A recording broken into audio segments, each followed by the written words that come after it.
Tell us a little bit about Informa Markets, please. Informa Markets is one of the largest trade show organizers in the world, and it is a publicly traded company, and they do face-to-face exhibitions. They also have digital services and data solutions, and they connect buyers and sellers across a dozen different specialist markets, including pharmaceuticals, food, medical technology, and infrastructure. So some of their flagship brands include Magic, Aviation Week, MRO, the Natural Products Expos, CHPI, Supply Side West, the AIA Conference, World of Concrete, Waste Expo, and WET, which is the Wastewater Equipment Treatment and Transport Show. Danica, tell us a little bit about World of Concrete, please. Sure. This year it was the 46th edition of the show, and it is an international event dedicated to the commercial concrete and masonry construction industries. It features indoor and outdoor exhibits. This year there were 2 indoor halls and 2 parking lot areas. There was an education program as well. In 2020, just to give you a little bit of context, so last year they were able to hold the event, and there were 54,000 registered professionals. In Las Vegas, it were 1,310 companies with 255 brand new companies last year, 700,000 net square feet of exhibit space. So this year there were about 15,000 attendees, 650 exhibitors, and about 300,000 net square feet of exhibit space. The numbers were pretty good considering we got final approvals for the show only 60 days out.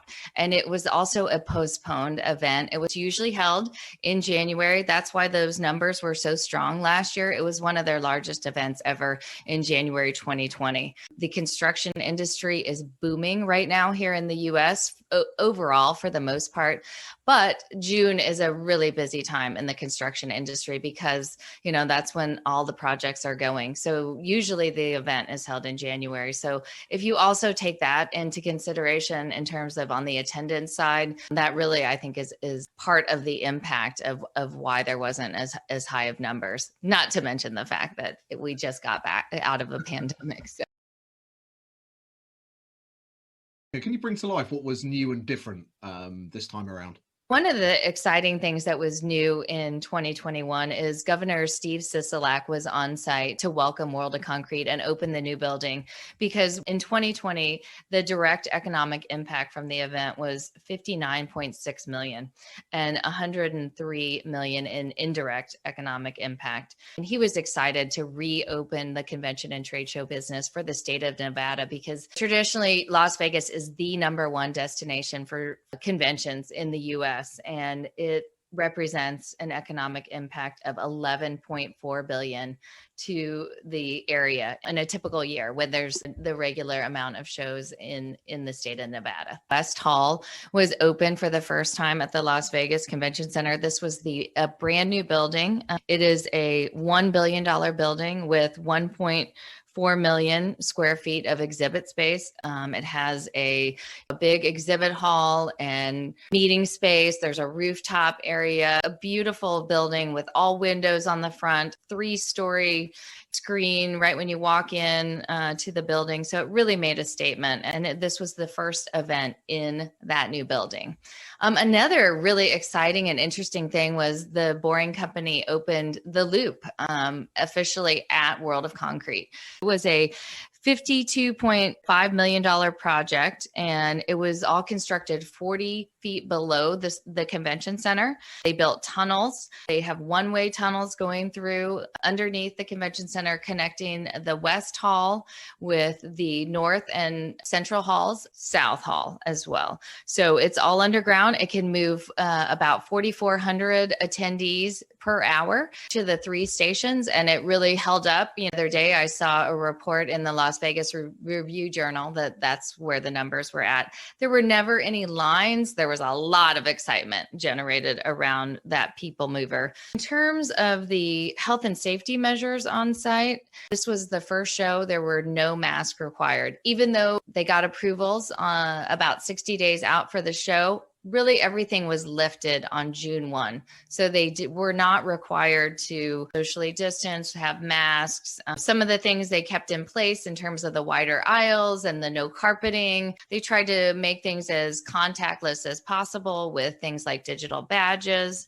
Really, the big thing was the fact that there were no masks required for fully vaccinated attendees and exhibitors. Can you tell us a little bit about the attendee experience? I would say overall, most of the people I interviewed were their business was back and doing well. You know, some delays with some projects like early on in the pandemic, but really since the last year, they've been busy. There was a gentleman that I met, David Failer, and he was looking to buy, 130,000 3D printing equipment that he was, checking out at the show for the first time. There were several vendors that he could look at on site and compare their products next to each other, do negotiations face to face, talk to the product specialist about ins and outs of those particular products. People were not concerned about the health and safety measures, at least about they weren't concerned about being at a show, traveling to a show. They felt really comfortable compared to where we were at maybe Magic in February when Informa did that show. Health and safety measures were high on the priority list, where, nobody mentioned it to me on the attendee side. They loved not having masks. Some of them did say they missed the international aspect, though. There weren't as many international companies. There were plenty of national brands and international brands there, but maybe not as many solely international companies, probably just because they couldn't get in to the US. The other thing that I heard and saw from attendees on site was they wanted to touch and see and feel the products. They wanted to demo the products, and they were demoing the products. People were jackhammering stuff and trying out big pieces of equipment, especially in the parking lot. That's what people go to shows for, is to see those products and test those out. And that's what they were doing at World of Concrete. Tell us a little bit about the exhibitor experience, but also the type of exhibitors that were there. I noticed really for the first time in all the shows that I've covered so far that have come back in the US, there really were the traditional major national and international brands on the show floor with big booths, all their equipment. Previously there had been mostly small and medium-sized businesses at shows. And even the bigger brands that were there had smaller spaces. These look like normal booths that you would see at last year's event. I spoke with Bosch, a major exhibitor, Hendrickson, Kubota, and they were thrilled to be there. Most of them reported that definitely the numbers were smaller in terms of attendance, and they were prepared for that. But they also, it was really interesting. They told me that, buyer engagement was really high. They wanted to see those products, talk to them about the products, and the quality of the buyers that were there was strong. Everybody that they talked to were there to buy, and that was what they noticed. The exhibitors that I talked to said, it's been a euphoric mood, the upbeat mood, the excitement on the show floor was just palpable. The people were excited and ready to be back to face. And this was really, the first and only event so far in the construction space. So, you could tell that it was like that. And I think for a lot of shows, the first event going back, it's going to feel like that for a lot of people. And what's next for Informa Markets, please?